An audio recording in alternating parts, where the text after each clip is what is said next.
Бәріңізге сәлем. Сіздермен Рахавой сарнасы. Бүгін мен сіздерге 2021 жылы шыққан Қара арал атты киноны қысқаша айтып беретін боламын. Ал сіздер арнамызға жазылып, лайк басып отырыңыздар. Джонс есімді жігіт отбасымен әжесінің көму рәсіміне келді. Әжесін ит тістеп өлтірген екен. Арадан 4 ай өтті. Джонстың ата-анасы көлікте кетіп бара жатып, отбасылық мәселелерді талқылайды.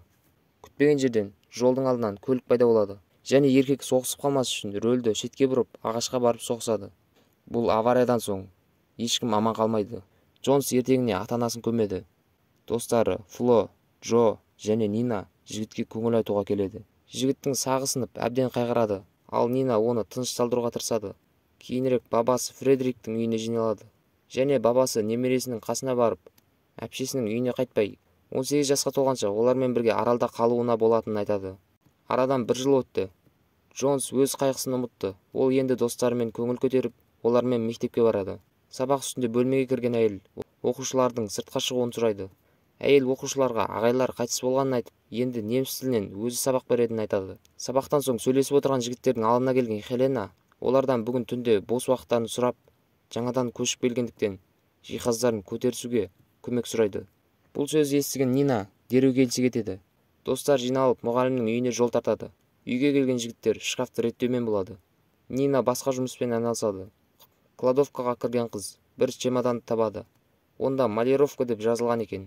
Күтпеген жерден келген Хелена қыздан мұнда не істеп жүргенін сұрайды. Нина болса оған бір затты іздеп жүргенін айтады. Керекті затын тауып берген соң Нина ол жерден кетеді. Хелена болса чемодандағы қағазды алып тастауды ұмытқаны есіне түседі. Жігіттер бұл уақытта шкафты реттеп болған еді. Бірақ бөлмеге Нина кіреді. Және оның аяғы қанап жатқанын көреміз. Ол ауыр жарақат алған соң Фло оны ауруханаға алып кетеді. Барлығы кеткен соң Хелена кладовкаға қайта кіріп, чемодандағы қағазды алып тастайды. Ал түнде біз әйел Джонстың суреттеріне қарап отырғанын көреміз. Көріп отырғанымыздай әйел Джонсты бұрыннан аңдып жүрген екен. Барша суретті жиған әйел оларды жағып жібереді. Ертеңіне Джонс пен әйел пляжда кездесіп қалады. Олар таңғы жаттығумен айналысып жатады. Әңгіме барысында әйел Джонстың Нинамен ара қатынасы туралы сұрайды.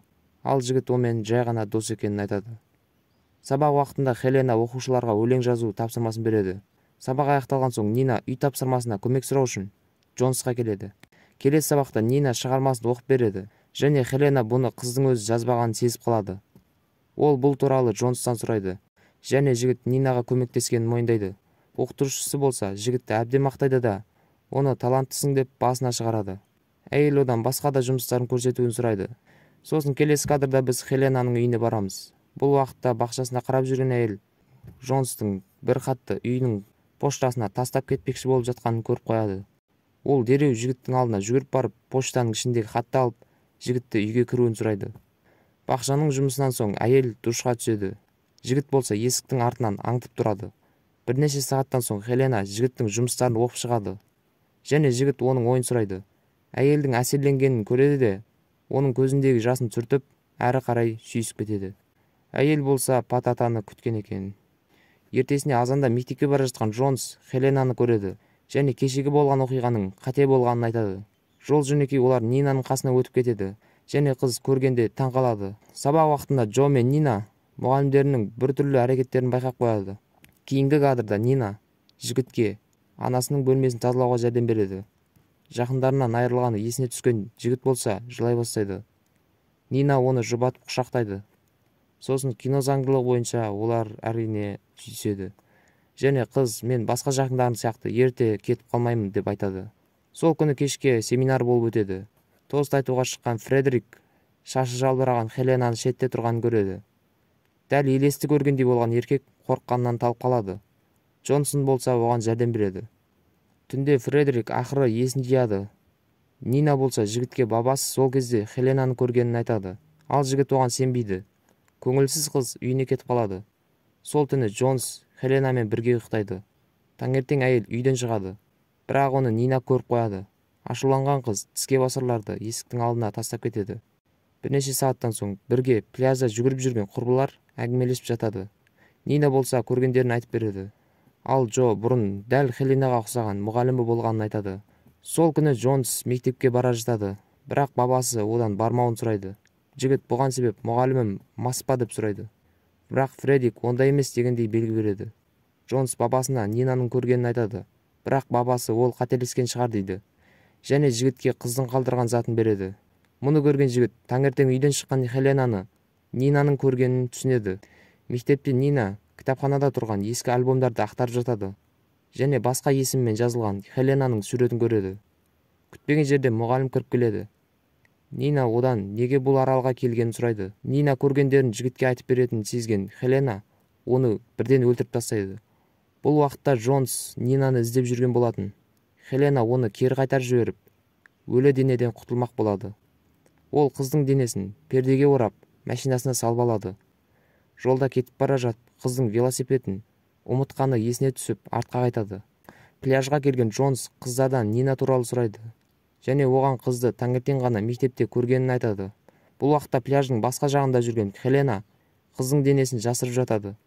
Сосын Хелена өзіне доза дайындап жатқанда Джонс хабарласып, онымен кездесуін айтады.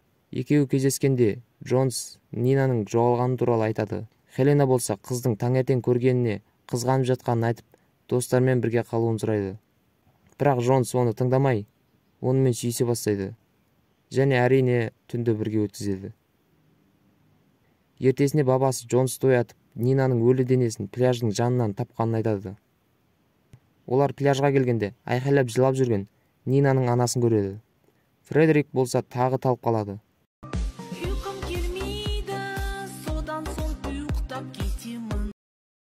Және оны ауруханаға апарады.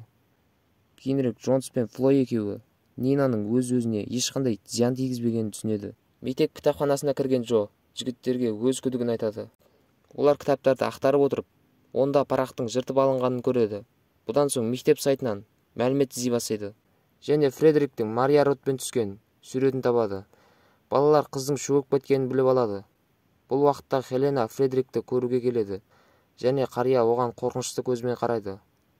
Әйел анасының өліміне оны кінәлайды. Және біз Хеленаның әкесі Фредерик екенін біліп аламыз. Хелена кек алу үшін келген екен. Ертеңіне азында жігітті жедел жәрдем оятады. Олар бабасын үйіне қайтып әкелген екен. Хелена да осында. Әйелдің сырларын білетін жігіт оған сенбейтін түрмен қарап, мұнда не істеп жүргенін сұрайды. Және анасының есімін сұрайды. Олардың әңгімесін Флоның қоңырауы бұзады. Әйел бұл сұрақтарға жауапты біраз уақыттардан кейін беретінін айтады. Хелена үйге кіріп, кофе әзірлейді. Ал Джонстың кофесіне бір зат қосады. Ал Фредерик өлейін деп жатады. Әйел оны терезе алдына сүйреп апарып, жасамақ болған әрекеттерін көруге мәжбүрлейді. Джонсқа кофе берген әйел, оның анасы Фредерикпен байланысқанын айтып, мен сенің әкпеңмін дейді. Жігіт кофеге қосылған нәрсенің әсерін сезе бастайды да, есінен танып қалады. Ақылдан азған әйел оны суға апарып шөктірмек болады. Бар күшін жиған Джонс әйелді бір ұрып, үйіне қарай қашып кетеді. Үйге кіргенде бабасы Мариядан қалған хатты ұстап тұрғанын көреді. Күтілмегенде үйге кірген Хелена жігітті буындыра бастайды. Жігіт енді өлім дей бергенде қолына шиша алып, Хеленаның жүрегіне тығып алады. Бірнеше күннен соң жігіт Хеленаның киіміне ұқсас киім киіп алған қызды көріп қалады. Және оның артынан барады. Бірақ ол басқа қыз болып шығады. Енді жаңа өмір бастайтын Джонс терең тыныс алады. Және осымен кино аяқталады. Арнамызға тіркеліп лайк баса кетіңіздер. Келесі видеода кездескенше